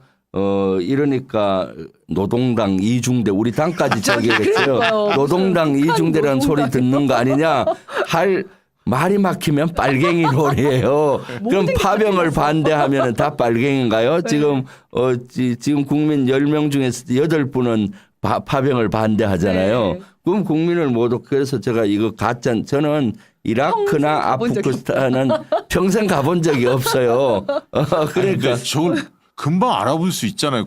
한기호도 군인 그러니까 출신인데. 팩트 체크를 해야 되죠. 그래서 네. 제가 사실 인도 파키스탄의 유엔 요원으로 그 94년도 경에 최초로 갔어요. 근데 그때도 이렇게 졸속으로 간 거예요. 국회 승인 없이 막 간 건 사실이에요. 그래서 저희들이 법적 권한이 없잖아요. 그래서 얼마나 고통을 받았는지 몰라요. 그 국회 동의를 받으란 건 신중해야 되잖아요. 예를 네. 들면 거기 갔을 때 외국군 장교들은 일부는 거기는 인도, 파키스탄 왔다 갔다 해야 돼요. 임무를 하려면은. 어떤 나라는 외교관 비자로 오는데 우리는 잘 모르니까 간용 비자로 가니까 이 같이 올 때 얘는 그냥 무슨 통과인데 저는 또 이렇게 가야 되고 그리고 여러 가지 예를 들어서 거기가 분쟁 지역이다 전쟁 지역이다 규정을 안 한 상태 같잖아요. 네, 네. 그러니까 만약에 제가 무사히 살아왔으니 다행인데 네. 죽었으면은 네. 전사 취급을 못 받는 거예요. 그리고 순직도 어려울 것 같고 그게 참 그런 거죠. 예를 들어서 그런 것들이 하나도 안 돼 있는 상태에서 법적 지위도 없고 그리고 훈포상도 안 되는 거예요. 전혀. 김영삼 정권 때네 94년. 네, 그래서 그 파병이나 이런 것들이 진짜로 신중히 가야 되고 국회 동의 없이 함부로 가다가는 진짜로 전쟁터에 내몬 거나 마찬가지. 네. 그 당시 방치한 거나 마찬가지. 의미 그래서 있는 희생이 되는 그때 거죠. 죽을 고비를 얼마나 많이 넘겼는지 몰라요. 포탄도 옆에 떨어졌는데 운이 좋아서 살아온 거지. 그래서 저는 이 문제점을 너무 잘 알기 때문에 이런 한 명이라도 파병을 보내고 전쟁 지역이 있잖아요. 특히 네. 네. 전쟁이 일어나는 지역에는 국회 동의를 받아야 한다라는 신념이 생긴 거죠. 자, 미 대선 얘기 좀 들어가 보죠. 그 의원님 이제 얼마 안 남았는데 내일 모레 결과 나오는데 그 어떻게 전망하십니까?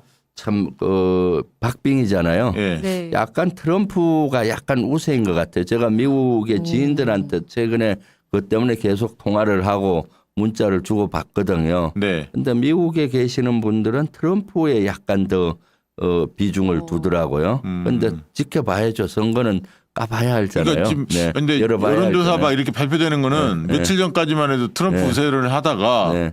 지금 어제 또, 오늘 막 네, 갑자기 해리스 얘기가 자꾸 살짝 나오니까 올라갔다고 네. 사람들 하는데. 이거 뭐가 맞지 막 헷갈리는 것 같아요. 그러니까요. 근데 저희가- 여론조사 어떨지 모르겠네요. 근데 저희가 가장 궁금한 거는 예를 들어 트럼프가 됐을 때는 우리나라의 득과 실은 뭔지 또 해리스가 됐을 때는 뭐가 좋고 뭐가 나쁜지 전쟁 네. 위협과는 어떻게 되는지 이런 게 그렇죠. 제일 궁금하니까요. 해리스가 되면 뭐 지금 바이든 대통령과 비슷한 기조니까 비슷하게 가기 때문에 예측이 가능하잖아요. 네네. 그런데 트럼프가 되면은 확연히 다를 것 같아요. 기회 요인과 위기 요인이 동시에 상존하는데 기회 요인은 이제 트럼프는 그 미국 아메리칸 퍼스트 미국 네. 우선이에요. 왜 미국이 쓸데없이 우크라이나나 이스라엘에 돈 갖다 주고 이렇게 전쟁을 오래 하느냐 그런 생각을 해요. 빨리 종전을 해라. 네. 그러면은 특히 우크라이나 전쟁이나 이스라엘 전쟁을 빨리 종전을 시킬 확률이 있고요. 왜냐하면 우크라이나에 지원을 단계적으로 끊으면은 절로 그럴 수가 있고 또 본인은 푸틴하고 친하다고 맨날 얘기하잖아요. 트럼프는 대통령 되면 목표가 노벨 평화상이야. 딱 그려놓고 시작하는 사람이야. 그래서 우리는 빨리 사실 우크라이나 전이 빨리 종전이 돼서 러시아와 북한이 더 밀착이 안 되고 네. 우리가 다시 러시아와 관계를 복원을 했을 때 기회가 와요. 그리고 남북 문제에 있어서도 트럼프 대통령이 되면은 뭔가 평화의 물꼬를 틀려고 노력을 할 네. 것이고요. 해본 경험이 있잖아요. 그래서 그런 측면에서는 우리에겐 상당한 기회가 될 것이다. 그런데 위기 요인은 아무래도 돈, 방위비. 국방비, 네. 방위비 분담금 많이 올리고. 지금 협상이 끝났지만 다시 네. 재협상해서 더 달라고 할 것이고 또 여러 가지 관세라든가 이런 거에 의해서 좀 더 우리에게 그런 걸 요구하겠죠. 근데 트럼프 입장에서 윤석열을 만났을 때 과거 문재인 대통령과 너무 비교가 될 거 아닙니까? 네, 그렇죠. 그거 진짜 트럼프가 어떤 태도를 취할지 아니 그런 뭐 협상은 알겠는데 이제 한국의 지도자에 대한 생각이 완전히 바뀔 수도 있잖아요. 그렇죠. 스타일이 전혀 반대잖아요. 네, 문재인 네. 대통령, 윤석열 대통령. 트럼프 대통령이 되면 윤석열 정부는 더 위기를 많이 맞을 수가 있죠. 왜냐하면 지금 바이든하고 뭐 이것저것 했는데 트럼프 생각은 좀 다를 수가 있거든요. 지금 트럼프 대통령은 바이든 한 거 다 뒤집으려고 할 거 네. 아니에요. 그렇죠, 그렇죠. 그래서 한미일 뭐 워싱턴 선언이니 뭐 야 그거 안 돼 하고 할 수가 있고 뭐 등등 그러기 때문에 상당히 위기가 올 확률이 그리고 있다. 한국의 입지 자체가 네. 훨씬 줄어들고 북한과 김정은과 뭘 하려고 다이렉트로 만나게 트럼프가 되면. 시도할 그렇죠. 가능성이 많잖아요. 그럴 확률이 많죠. 네. 왜냐하면 지금처럼 윤석열 정권 하에서는 그럴 확률이 많죠. 문재인 정부에서는 문재인 대통령께서 북한하고 대화를 하면서 중재자 역할을 네. 했잖아요. 지금 완전 북한하고 담을 적대적이고. 쌓고 네. 모든 그 통신선까지 다 단절된 상태에서 사실 윤석열 대통령이 할 수 있는 게 별로 없잖아요. 네. 그러면 바로 이제 다이렉트로 네. 북한하고 대화하려고 할 것이고 김정은도 이제는 대한민국이 별로 안 필요해요. 러시아와 이렇게 소통이 되기 때문에 그게 몸값이 많이 올라간 겁니다. 네. 사실은. 그래서 미국하고도 쉽게 대화하려고는 안 할 거예요. 그러니까. 하지만 트럼프와 직접 거래하려고 하겠죠. 김정은 네. 입장에서는 우크라이나 이 러시아의 전쟁 국면을 네. 자기들의 위기를 타개하는 어떤 계기점으로 활용하려고 한 거잖아요. 지금 보면 그럼요. 네. 몸값도 높이고 네, 자기들 네. 역할도 키우고. 네. 그러니까 참. 지금 북한 김정은 입장에서는 대단히 몸값이 올려서 문재인 정부 때처럼 우리와 미국과 쉽게 대화하지는 않을 텐데 그래도 트럼프가 되면은 먼저 축전부터 보낼걸요. 근데 이제 트럼프는 알겠는데 진짜 해리스가 됐을 때 네. 한반도 뭐 다른 건 몰라도 이 안보상 있지 않습니까? 이 이제 북한과의 관계라든가 이런 등등은 지금과 다를 바가 없고 그러면 윤석열 입장에서는 더 세게 무력 충돌이라든가 국지전이라든가 이런 걸 가지고 그 내치의 어려움 지금 그 정치에서 몰리고 있으니까 김건희나 여러 가지 건에 대해서 이게 자꾸 그런 거를 더 시도해 보려고 왜냐하면 저희가 좀 걱정하는 거는 네. 대선이 있었기 때문에 미 대선이 있었기 때문에 대선을 앞두고 이렇게 뭘 무리수를 둘 수는 없잖아요. 미국 민주당에서도 그걸 달가올 리가 없기 때문에 그러나 이제 대선이 만약에 해리스가 승리했을 경우에는 윤석열 입장에서는 호시탐탐 더 그런 생각을 가질 수도 있겠다 이런 생각이 있거든요. 어떻게 해야 합니까? 그럴 생각을 많이 가질 텐데 해리스가 된다고 해도 해리스는 윤석열 대통령이 이제 골칫덩어리가 될 거예요. 왜냐하면 미국의 입장에서는 지금 한반도는 조용했으면 좋거든요. 네네. 지금 네. 우크라이나 전쟁 관여한 데가 우크라이나 있죠. 이스라엘 있잖아요. 그러니까 미국의 우선순위는 확실해요. 이스라엘 전쟁 그쪽이 1순위예요. 그걸 그렇죠, 빨리 그렇죠. 해결해야 되고 두 번째 우크라이나고 세 번째 대만이고 그다음 한반도예요. 그래서 미국의 입장에서는 윤석열이가 남북한 긴장 고조시키지 말고 좀 조용히 좀 있어라.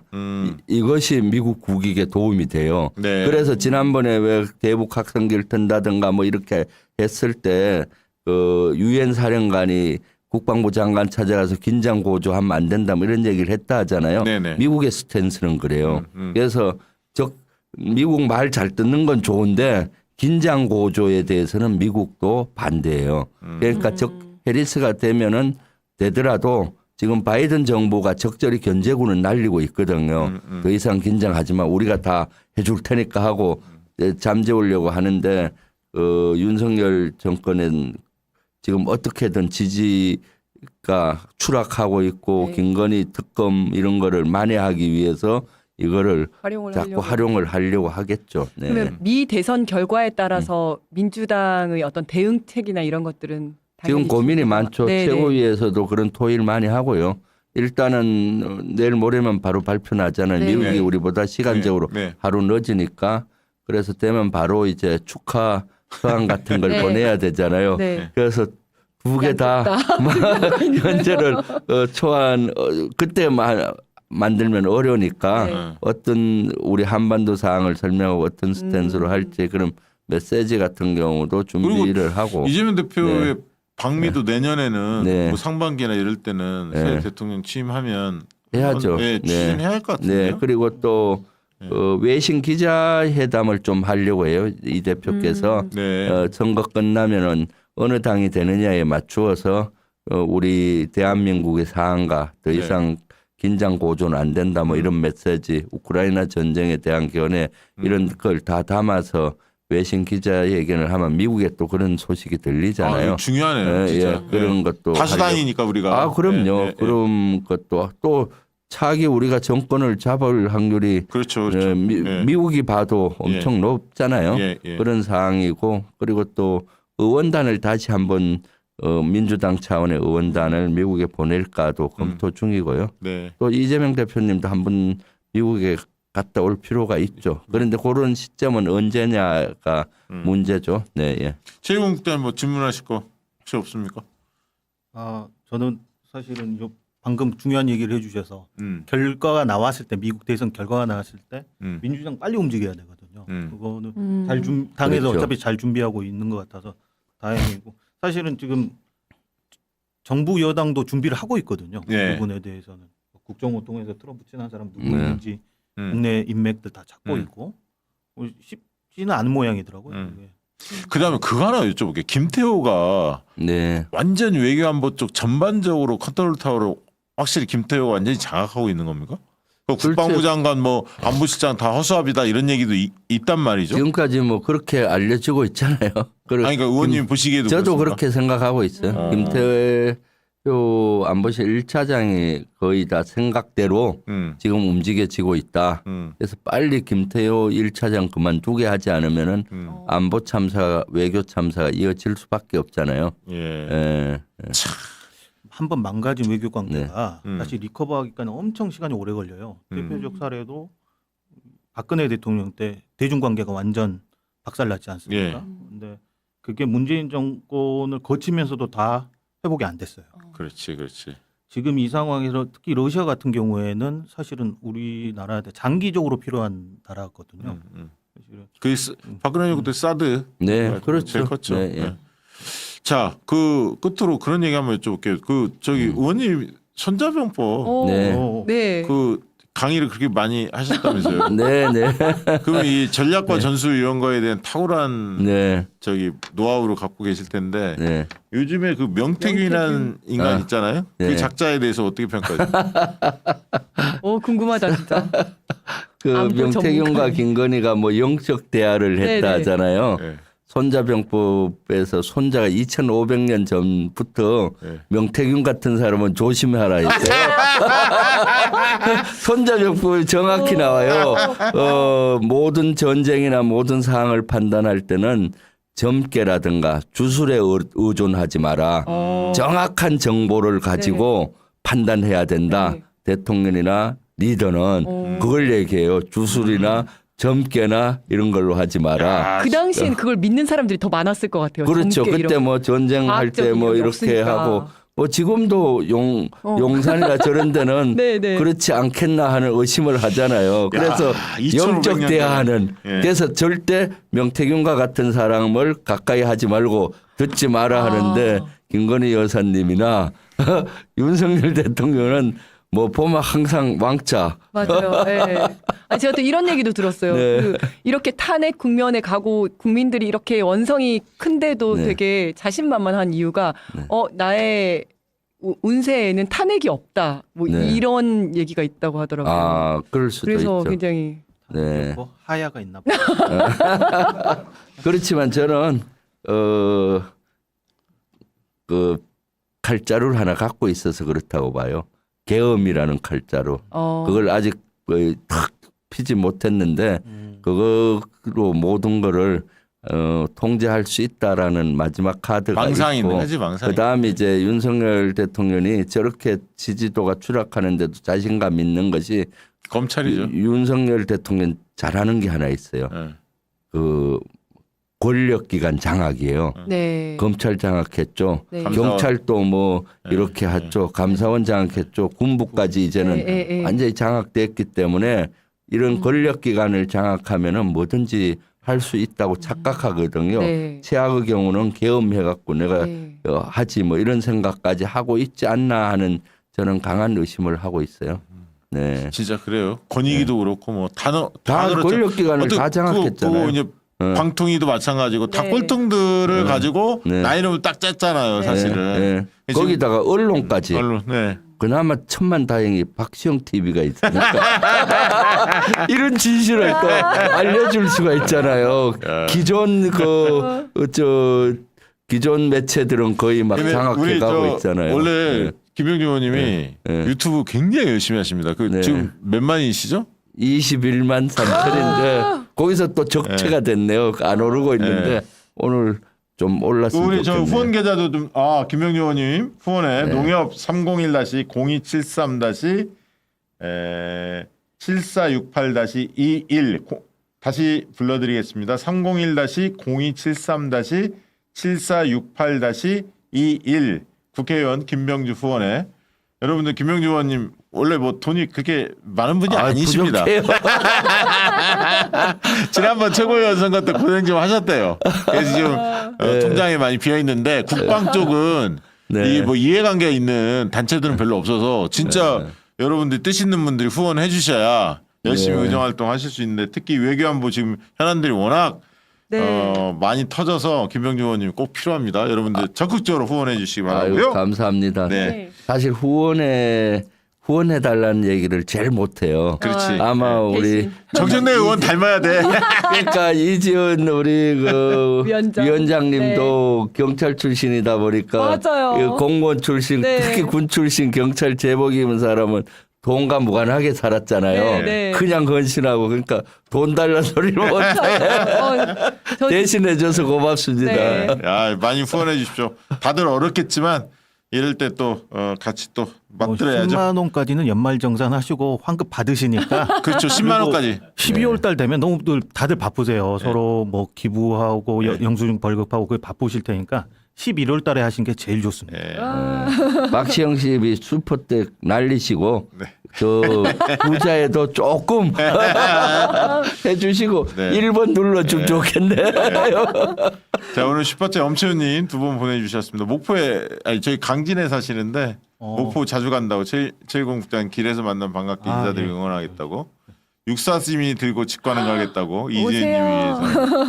위해서 오실 겁니다. 저 육사심이 많이 사갖고 오시는 분이신데 내일 저희가 방송에는 최강신박 코너인데 내일은 또 나이는 되게 화려합니다. 원래 어휴. 최강욱, 오. 신유진 두 분 나오는데 1부에 정청래 의원, 2부에 추미애 의원. 와. 내일 그 아무튼 저 직관 오신 분들 네, 대박 났습니다. 내일 많은 분들 기대해 주시면 좋을 것 같고요. 방송 7시에 시작하고요. 끝으로 우리 의원님 네. 한 말씀 해주시기 바랍니다. 네, 지금 아주 분노 게이지가 많이 임계점에 다다랐을 거라고 생각합니다. 이제는 행동해야 되는 시점입니다. 윤석열 정권 이제는 저는 끝장내야 된다고 생각합니다. 이대로 가다가는 국가가 너무 망가져서 회복 불능이 될 수 있기 때문에 하기 때문에 이제는 광장으로 같이 나오시죠. 매주 이제 토요일 날 강화문 일대에서 아직은 장소는 정하진 않았지만은 민주당도 같이 장외투쟁도 같이 하려고 합니다. 같이 해서 하면은 꼭 우리의 뜻이 조기에 관철되지 않겠나 네, 네. 하는 네. 생각을 하고 있습니다. 네. 저는 꿈이 네. 뭐냐면 그 시청이나 뭐 서울역이나 광화문 이쪽에 어마어마한 그 우리 저희 그 국민들이 모여서 그 있잖아 차선을 다 쓸 수 있게끔 네. 네. 압도적으로 채우면 네. 그렇게 되거든. 네. 이 반쪽짜리 막 이렇게 하잖아. 네. 그러니까 한계가 많아 이게 네. 막 소음도 많고 좀 안전에 좀 걱정도 있고 근데 다 네. 많이 모여서 50만 명, 30만 명, 뭐 100만 명 모이면 뭐 네. 그렇게 되죠. 그렇죠. 그렇게 할 수 네. 있죠. 자, 알겠습니다. 제1공국장님 한번 해주시죠. 오늘 또 와서 박정 대표님, 우리 이지은 위원장님 그리고 김병주 의원님 모시고 얘기 나눠보니까 대한민국이 정말 어려운 상황입니다. 시청자 여러분들도 이젠 국민이 좀 나서 주셔야 된다. 정치인들 힘만으로는 좀 부족한 시기인 것 같습니다. 많이들 광장으로 나와 주시기 바랍니다. 네, 이재현 위원장님. 네, 그러니까 굉장히 전쟁 위기라고 하면서 불안해하는데 그래도 우리 김병주 의원님 같은 안보 전문가께서 최고위원으로 계셔서 너무 든든하다는 생각이 들고요. 저는 최일공 국장님 오늘 처음 뵀는데 아까 좀 전에 얘기해 보니까 굉장히 많이 알고 계시더라고요. 보좌관도 되게 오래 하시고 국정상황실에도 많이 계시고 해서 전혀 그렇지 않습니다. 네, 오늘 다음에? 저희 굉장히 똑똑해요. 네, 네. 네, 그렇더라고요. 그래서 다음에 제가 혹시 어디 가는 날이 있으면 네. 땜빵 잘 부탁드리도록 하겠습니다. 그 얘기였어. 그 얘기. 장황했는데 그 네, 얘기했어. 그겁니다. 네, 결론 네. 얘기했습니다. 자, 오늘 방송은 이것으로 마치도록 하겠습니다. 고맙습니다. 감사합니다. 네. 감사합니다. 네.